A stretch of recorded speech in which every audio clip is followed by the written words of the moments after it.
My name is Kumo. I'm a licensed therapist. I'm licensed in the state of New York and practiced there for the last few years. And I recently moved back to my home country of South Africa and am starting to engage in doing a lot of the work that I did in the US on South African soil. So today I wanted to talk a bit about a word that has been circulating in my mind the last few months.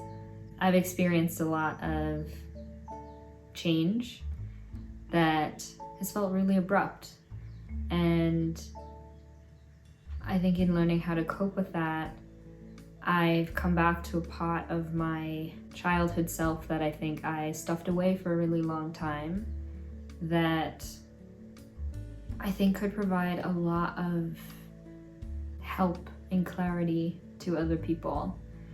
I've been thinking a lot about the word sensitive and what that means, what it means for me, what it means now as I grow older and settle into the word as an kind of an identity marker for myself. As a young person, I was labeled as sensitive, and obviously growing up in an African household, the word sensitive does not have very great connotations. To me, it meant I wasn't strong enough, I wasn't confident enough, and I think as a result of that word, I made a lot of accommodations in my identity in order to fit into certain spaces.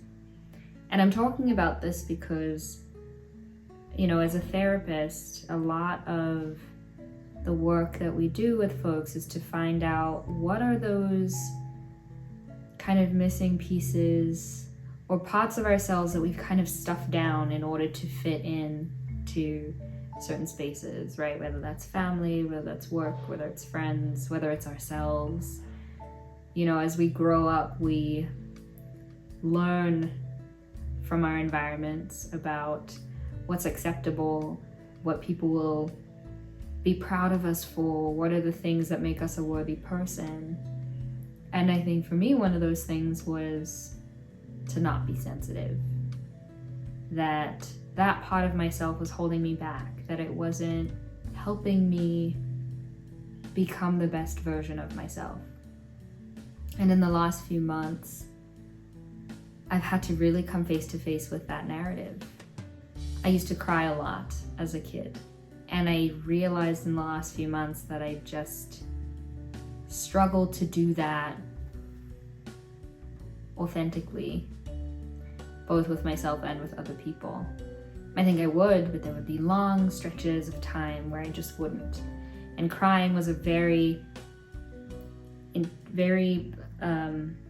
specific marker of my sensitivity as a young person.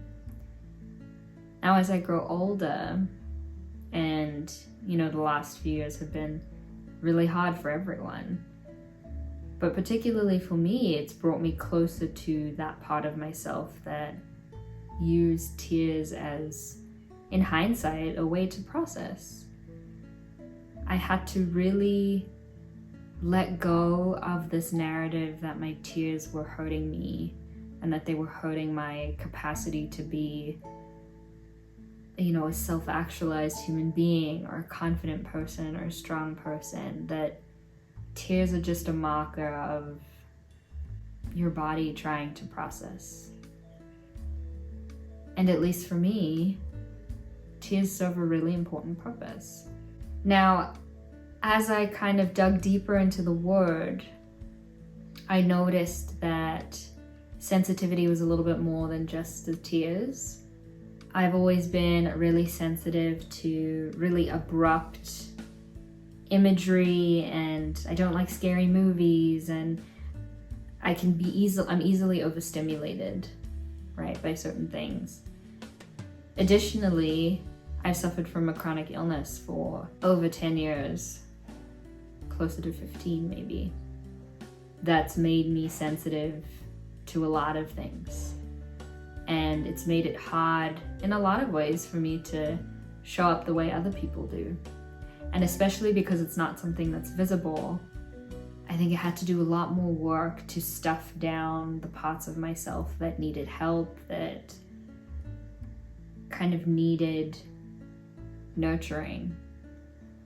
You know, now as an adult, as I come back into these childhood spaces, having moved back to my home, I'm really reveling in the joy of allowing the parts of myself that needed nurturing as a young person to come back up so that I can do that, especially in the spaces where a lot of that kind of harm happened. So all this to say, finding a way to show up on the internet as my authentic self, I've had to really unpack what it means for me to provide information on the internet, because being an influencer or being someone who provides information, there's so much that we have to conform to, that I'm learning.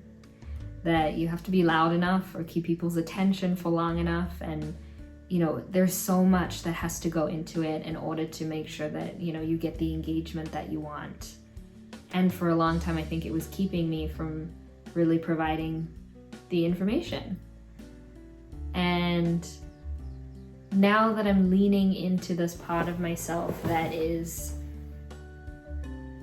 honestly really quiet and sensitive, and acknowledging that those are the parts that make me a really awesome therapist and a really intentional and in tune, emotionally in tune and empathic person, you know, as I lean into it and I allow those things to exist, I'm letting myself just kind of show up on the internet as I am. And the people who need this work, who will find solace in the information that I'm providing, are gonna find me. So welcome if this is your first time on my channel, on my little Instagram or YouTube or TikTok. I don't know where you're seeing this. Thank you for being here. And I'm hoping that as I start to provide more of this knowledge, I can reach folks who want to learn more about the parts of themselves that they've had to hide away for a really long time, and how to get in tune with their body's natural ways of existing. So yeah, thanks for listening.